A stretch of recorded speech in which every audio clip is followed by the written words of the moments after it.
ஞானானந்தமயம் தெய்வம் நிர்மலஸ்படிகாகிருதியும் ஆதாரம் சர்வ வித்யானாம் ஹயக்ரீவம் உபாஸ்மகே. நேயர்கள் அனைவருக்கும் அஸ்ட்ரோ கேஎஸ் ஐயங்காரின் பணிவான நமஸ்காரங்கள். ராகு கேது பெயர்ச்சி 2025 ஏப்ரல் 26ஆம் தேதி சித்திரை மாதம் 13ஆம் நாள் சனிக்கிழமை ரேவதி நட்சத்திரத்தில் இந்த ராகு கேத்துவினுடைய பெயர்ச்சியாகுது. ராகு கேத்து பெயர்ச்சி அப்படின்றது என்ன அப்படின்னா, ராகு கேத்து இந்த ரெண்டு கிரகங்களும், அதாவது ஒரே கிரகங்கள், ஒன்று தலையாகவும் ஒன்று வாலாகவும் கருதப்படுகிறது. இந்த ரெண்டு கிரகங்களும் பார்த்தாலேயானால் 180 பாகையில் ஒன்றுக்கு ஒன்று இருக்கும். இதன் மூலியமாக பார்த்தாலேயானால் எல்லா கிரகங்களும் 7 கிரகங்களும் அதாவது வலப்புறமாக போகும், கிளாக் வைஸில் போகும். ஆனால் ராகு கேத்து மட்டும் இடப்புறமாக போகும், அதாவது ஆன்டி கிளாக் வைஸில் போகும். இதன் மூலியமாக இவ்வளவு நாள் மீன ராசியில் இருந்த ராகு இப்பொழுது கும்பராசிக்கும், கேது கன்னியா ராசியில் இருந்தவர் இப்போ சிம்ம ராசிக்கும் வரார். அதாவது பூரட்டாதி 4ஆம் பாதத்தில் இருந்தவர் பூரட்டாதி 3ஆம் பாதத்துக்கு வரார். உத்திர நட்சத்திரம் 2ஆம் பாதத்தில் இருந்த கேது உத்திர நட்சத்திரம் 1 பாதத்துக்கு வரார். ஸோ இதுதான் ராகு கேத்துவினுடைய மாற்றம். இது 26/4/2025 வருது. இதற்கு அடுத்த ராகு கேது பெயர்ச்சி பார்த்தேனால் 13/11/2026. பொதுவாகவே 1.5 வருஷம் இந்த ராகு கேத்துக்கள் ஒரு ராசியிலையும் இருக்கும். ஒரு ராசியிலிருந்து அடுத்த ராசிக்கு போகிறதுக்கு 18 மாத காலமாகும். ஒரு நட்சத்திர பாதம், அதாவது 9 நட்சத்திர பாதம் கொண்டது ஒரு ராசி. அந்த ஒரு நட்சத்திர பாதம் 2 மாதங்கள் இது எடுத்துக்கும் இந்த ராகு கேது. இந்த ராகு கேது ரெண்டுமே பார்த்தேனால் துர்கிரகங்கள், அதாவது அசுப கிரகங்களாக சொல்லக்கூடியது. அதாவது பாம்பே வலியுது அப்படின்னு சொல்லக்கூடிய அளவுக்கு எல்லாவற்றையும் பிடித்து பீடித்து ஆட்கொள்ளக்கூடிய பாம்புகள். ராகுவை விட கேது மிகவும் கொடுமையானது. இது ராகு கேத்துவினுடைய தன்மை. ராகுவை பொறுத்தவரையிலும் பார்த்தேனால் அதாவது போக காரகன். அவர் ராகு எப்பொழுதுமே எல்லாத்தையும் அள்ளி கொடுக்கிறவர். ஏதாவது எந்த ஒரு விஷயம் 1 ரூபா கிடைக்கிற இடத்துல 100 ரூபாயை கிடைக்கக்கூடிய அளவுக்கு பண்ணக்கூடிய போக காரகன். எல்லாவற்றிலும் அபரிமிதமான விஷயங்களை கொண்டு சேர்ப்பார். எல்லாமே ரொம்ப பெரிய ப்ராஜெக்ட்ஸ் எல்லாம் போடுறதெல்லாம் பார்த்தீங்கன்னா ராகுவினுடைய ஆட்டம் ரொம்ப அதிகமாக இருக்கும் அந்த இடத்துல. சரி, கேதுவை பற்றி எடுத்தோமானால் எல்லா விஷயத்தையும் சுருக்குவார், தனிமைப்படுத்துவார், அசிங்கப்படுத்துவார், அதாவது கேவலப்படுத்துவார். எல்லாவற்றையும் தானே புரிந்து கொள்ள அளவுக்கு எல்லா விஷயத்தையும் அனலைஸ் பண்ணி அதுக்குள்ளே இருக்கிற விஷயங்களை, மூலக்கூறுகளை சென்று பார்க்கக்கூடிய அளவுக்கு அவர் யோசிக்க வைப்பார். தன்னை தானே உணர்தல் அப்படின்றது கேதுவினுடைய ஆதிக்கம் அதிகமாக பொருந்தியவர்களுக்கு நிச்சயமாக உண்டு. இதை தவிர பார்த்தாலேயானால் ராகுவை பொறுத்தவர்களும் 1 100 கூடியவர், ரொம்ப பெருசாக பிரம்மாண்டத்தை கொடுக்கக்கூடியவர். கேது 100 இருந்ததுன்னா 1 ஆகிடுவார், 1 இருந்தால் -100 ஆகிடுவார். அந்த மாதிரி ரொம்ப சுருக்கக்கூடியவர். அவர் இருக்கும் வீட்டையும் பார்க்கும் வீட்டையும் சுருக்கக்கூடியவர். இந்த பொதுவாகவே ராகு கேது ரெண்டுமே துர்கிரகங்கள். ஆனால் சுபர்களுடைய பார்வையோ சுபர்களோடு சேர்ந்து இருக்குமேயானால் ரொம்ப பெரிய ஏற்றத்தை கொடுக்கும். அதை தவிர பார்த்தேனால் சுபர்கள்னு சொல்றதை விட அவர்கள் எந்த வீட்டில் இருக்கிறார்களோ அவர்கள் ஆட்சி உச்ச மூல திரிகோண வீடுகளாக இருந்து அது ஒரு பெரிய ஏற்றத்தை கொடுக்கும். திடீர் ஜாக்பாட்டெல்லாம் அடிக்கக்கூடிய காலகட்டமாக அமைப்போகிறது. அதை தவிர பார்த்தேனால் ராகுவை பொறுத்தவரையிலும், அதாவது வெளிநாட்டிலிருந்து, வெளி மாநிலத்திலிருந்து, வெளி ஊரிலிருந்து, வெளி மதத்திலிருந்து இவர்கள் மூலியமாக உங்களுக்கு இன்வெஸ்ட்மெண்ட் ஃபண்டு வரும். திடீர் வேலை பிராப்திகள் வரும். வெளிநாட்டிலிருந்து வெளிநாடு போகக்கூடிய வேலை பிராப்திகள்லாம் நிறைய வரும். அதை தவிர பார்த்தேனால் வெளியூர் வெளி மாநிலம்லாம் போயிட்டு வரக்கூடிய வாய்ப்புகள்லாம் ரொம்பவுமே அதிகமாக இருக்கும். ஆனால் கேத்துவை பொறுத்தவரையிலும் பார்த்தேனால் கேத்துவுக்கு பொதுவாகவே பார்க்கும்போது அது மருத்துவ கிரகம்னு சொல்லக்கூடியது. மருந்து, அதை தவிர மயக்க நிலையை உருவாக்கக்கூடியது, மயக்க மருந்து, இந்த மாதிரியான விஷயங்கள், போதை வஸ்துக்கள், போதை தரும் இடத்துலையே ஒரு இடத்த விட்டு வெளியில் போகாமல் இருக்கக்கூடியது. ராகுவும் போதை தருவார். போதைக்கு உண்டான பொருட்களுக்கு உண்டானது இது பண்ணுறது, ட்ரக் டிராஃபிக்கிங் இதெல்லாம் பண்ணுறதுக்கும் ராகு வேணும். கேது அந்த மூலப்பொருளாக இருப்பார். அதுதான் ரொம்ப விஷயம். 2 பேருமே எல்லாருமே ஒரே இடத்துல வருவாங்க, ஆனால் கொஞ்சம் கொஞ்சம் மாறுபடுவாங்க. ரொம்ப ஜாகிரதையாக அதை வந்து கணக்கு பண்ணணும்.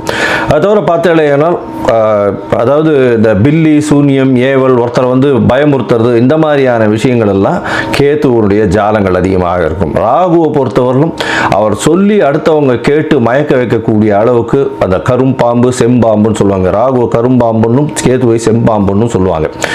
ராகுவுக்கு பார்த்தீங்கன்னா 18 வருஷம் இந்த விம்சோத்தரி திசையில் கொடுத்துருக்காங்க. கேத்துவுக்கு 7 வருஷம் கொடுத்துருக்காங்க. 18 வருஷத்தில் ஒருவருக்கு ராகு நல்லபடியாக இருந்து சுவர்களால் பார்க்கப்பட்டு அவர்களுடைய இருந்த இடத்தினுடைய வீட்டினுடைய அதிபதி ஆட்சி உச்ச மூல திரிகோணம் திக்பலம் இந்த மாதிரியான விஷயங்கள் அடைந்திருந்தாரே ஆனால் நல்ல ஒரு யோகத்தை அந்த காலகட்டத்தில் கொடுப்பார். இப்போ பார்த்தேனால் இந்த ராகு கேத்துக்கு பார்த்தீங்களேனால் ராகுக்கும் கேத்துவுக்கும் சிறு சிறு அதாவது பிரச்சனைகள் இருக்குமே ஆனால் அவர்கள் இருக்கும் இடத்தின் மூலியமாக பிரச்சனை இருக்குமே ஆனால் அவர்களுக்கு என்ன எளிய பரிகாரம் செய்யலாம் அப்படின்றத பார்க்கும்பொழுது ராகுவுக்கு எளிமையான பரிகாரம் அப்படின்னு சொல்லக்கூடியது ராகு காயத்ரி. ராகு காயத்ரி அப்படின்றத சொல்றோம்னா ஓம் நாகத்வஜாய வித்மஹே பத்மஹஸ்தாய தீமஹி தன்னோ ராகு பிரச்சோதயாத். நான் திருப்பியும் சொல்கிறேன். ஓம் நாகத்வஜாய வித்மஹே பத்மஹஸ்தாய தீமஹி தன்னோ ராகு பிரச்சோதயாத் அப்படின்றது ராகு காயத்ரியும். கேதுதா காயத்ரி அப்படின்னு சொல்லக்கூடியது ஓம் அஸ்வத்வஜாய வித்மஹே சூலஹஸ்தாய தீமஹி தன்னோ கேது பிரச்சோதயாத் அப்படின்றதையும், அதாவது திருப்பியும் சொல்கிறேன். ஓம் அஸ்வத்வஜாய வித்மஹே சூலஹஸ்தாய தீமஹி தன்னோ கேது பிரச்சோதயாத் அப்படின்றது ஒரு நாளைக்கு ராகுவினுடைய காயத்ரி 7 முறையும் கேதுவினுடைய காயத்ரி 4 முறையுமாவது சொல்வதன் மூலியமாக ராகு கேத்துவுக்கு செய்யக்கூடிய எளிய பரிகாரமாக சொல்கிறோம்.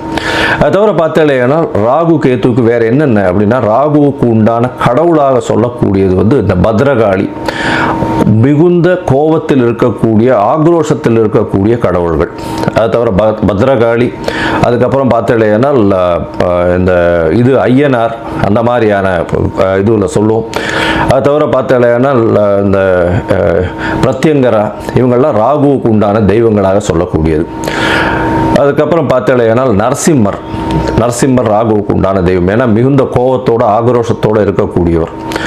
இதெல்லாம் வந்து இந்த தெய்வங்கள் எல்லாமே வந்து ராகுவுக்கு உண்டான பரிகார ஸ்தலங்களாக இந்த தெய்வங்கள் இருக்கக்கூடிய இடத்த இது பண்ணலாம். அது தவிர பார்த்தேனால் இவர்களுக்கு எலுமிச்சம்பழம் மாலை, எலுமிச்சம்பழம் இதில் வந்து நல்லெண்ணெய் விட்டு இது ஏற்றுறது, எண்ணெய் விட்டு திரி போட்டு விளக்கு ஏற்றுறது. அது தவிர பார்த்தேனால் பூசணிக்காயை 2ஆக கட் பண்ணி அதில் இருக்கிற சதப்பத்தை எடுத்துட்டு எண்ணெயை விட்டு ஏற்றுறது. இதெல்லாம் வந்து ராகுவுக்கு உண்டான தோஷங்களை நிவர்த்தி செய்யக்கூடியது, ராகுவுக்கு உண்டான எளிய பரிகாரங்களாக சொல்லக்கூடியது. அது தவிர பார்த்தீங்களேனால் இந்த இது கேத்துவுக்கு உண்டானது என்ன அப்படின்னா விநாயகரை சொல்வார்கள். அது தவிர ஆஞ்சநேயர், அதாவது தலை மாறியவர்கள், அதாவது விநாயகரும் சரி ஆஞ்சநேயரும் சரி இவர்கள் 2 பேரையும் சொல்லுவாங்க. அது தவிர வந்து சித்தர்கள், யோகிகள், ஞான குருமார்கள், குரு பீடங்கள், மடங்கள் இதெல்லாம் சொல்லக்கூடியது. இந்த இடத்துக்கெல்லாம் போய் உங்களால் முடிஞ்ச படிப்புக்கு உண்டான ஏதாவது உங்களால் தானங்கள் செய்ய முடிஞ்சதே ஆனால் இந்த இடத்துல ஒரு நல்ல ஏற்றம் கிடைக்கும். அது தவிர பார்த்தேனால் இந்த இது ஆட்டிசம் சைல்டு, மனநலம் சற்று பேதலித்து குன்றி இருக்கக்கூடிய குழந்தைகள், வளர்ச்சி குன்றிய குழந்தைகளுக்கு உங்களால் முடிந்ததை செய்யும் பொழுது கேத்து பகவானின் மூலியமாக வரக்கூடிய எல்லா பிரச்சனைகளிலிருந்தும் நிச்சயமாக விடுதலை பெறலாம். ராகுவை வந்து கரும்பாம்பு பாம்பு அப்படின்னு சொல்கிறதுனால கரு நீலம் அவருடைய கலராக சொல்லக்கூடியது. அதே மாதிரி பார்த்தேனால் கருப்பு உளுந்து அது அவருடைய தானியம். கேத்துவுக்கு பார்த்தேனால் மல்டி கலர், அதாவது பல வண்ணங்களை கொண்ட ஷர்ட்டு இல்லைன்னா பல வண்ணங்களை கொண்ட விஷயங்களை தானம் பண்ணிங்கன்னா கேத்துவுக்கு பிரீத்தியாக சொல்லக்கூடியது. கேத்துவுக்கு வந்து கொள்ளு அது வந்து தானமாக கொடுக்கறதோ, கொள்ளு வந்து தானமாக இது பண்ணுறதோ, அது அந்த தானியம் வந்து கொள்ளு வந்து கேத்துவுக்கு உண்டானது. ராகுவுக்கு பார்த்தீங்கன்னா இந்த சூதாட்டம், கேளிக்கை மையம், அது தவிர பாரு அந்த மாதிரியான விஷயங்கள் வந்து ராகுவினுடைய இடத்தின் கட்டுப்பாட்டை கொண்டவர் அவர். கேத்துவுக்கு வந்து மடம், அது தவிர வந்து இது தபோவனம் இந்த மாதிரியான விஷயங்கள். அதை தவிர தனித்து இருக்கக்கூடிய இடங்கள், அதை தவிர வந்து இந்த தவம் செய்யும் இடம், இதெல்லாம் பார்த்தீங்கன்னா கேதுவனுடைய இடமாக சொல்கிறாங்க. இது தவிர பார்த்தாலேயானால் இந்த ராகுவுக்கும் கேதுவுக்கும் 3-11 பார்வை இருக்குன்னு சில ஜோதிட கிரந்தங்கள் சொல்கிறது. அதாவது இப்போ பார்த்தாலேயானால் கும்பராசியில் ராகு இருக்கிறதுனால 3ஆம் இடம்னு சொல்லக்கூடிய மேஷத்தையும் தனுசு அப்படின்ற 11ஆம் இடத்தையும் பார்க்கறது ராகு. கேதுவை பொறுத்தவரையிலும் மிதுனத்தையும் துலாத்தையும் பார்க்கும். அவர் இருக்கும் வீட்டிலிருந்து 3-11 7ஆம் இடத்தை எல்லா கிரகங்களும் பார்க்கும். ஏன்னா சப்தம பார்வை உண்டு அப்படின்றத சொல்கிறது. சரி, இப்போ வந்து ராகுவை பற்றி பேசணும்னா பேசிகிட்டே இருக்கலாம்.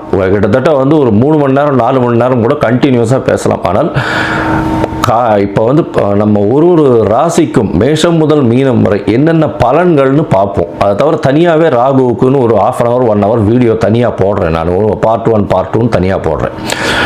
சரி, இப்போ மேஷம் முதல் மீனம் வரை இந்த ராகு கேது பெயர்ச்சியின் மாற்றங்கள் ஏற்றங்கள் என்னென்ன, அவர்களுடைய பார்வை என்னென்ன, என்ன பரிகாரங்கள் செய்யலாம், என்ன கோயிலுக்கு போகலாம் அப்படின்றத பார்ப்போம். இந்த சேனல், என்னுடைய சேனல் பார்த்துட்டு இருக்கவங்க உங்களுக்கு ஜாதகம் பார்க்கணும் அப்படின்னா நீங்கள் என்னுடைய மொபைல் நம்பருக்கு, கீழே கொடுக்கப்பட்டிருக்கிற மொபைல் நம்பருக்கு எனக்கு வாட்ஸ்அப் பண்ணுங்க. உங்களுடைய பெயர், உங்களுடைய தாய் தகப்பனார் பெயர், உங்களுடைய பிறந்த நேரம், தேதி, உங்களுடைய பிறந்த இடம், date of birth, time of birth, place of birth, உங்களுடைய நேம், பேரண்ட்ஸ் நேம், இதுவரெல்லாம் அனுப்புங்க. சந்தி இருக்கான்னு பார்க்குறேன். ஏன்னா லக்ன சந்தி, பாத சந்தி இதெல்லாம் பார்க்கணும். சந்திரனுடைய சந்தி இருக்கா, என்ன ஏதுன்னு பார்க்கணும்.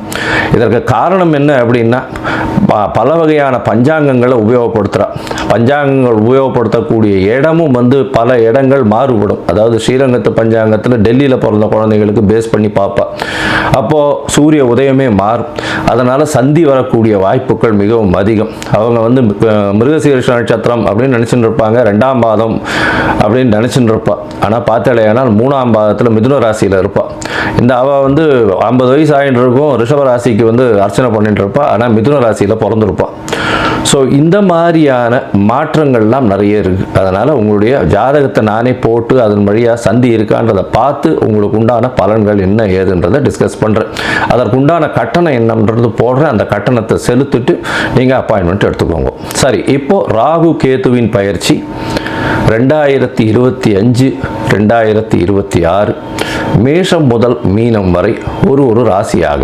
சிகம், விசாகம், அனுஷம், கேட்டை இந்த 3 நட்சத்திரம் 9 பாதங்களை கொண்ட ராசி. ராசியின் அதிபதி அப்படின்னு சொல்லக்கூடியவர் செவ்வாய். செவ்வாய் ஒரு பாத கிரகம்.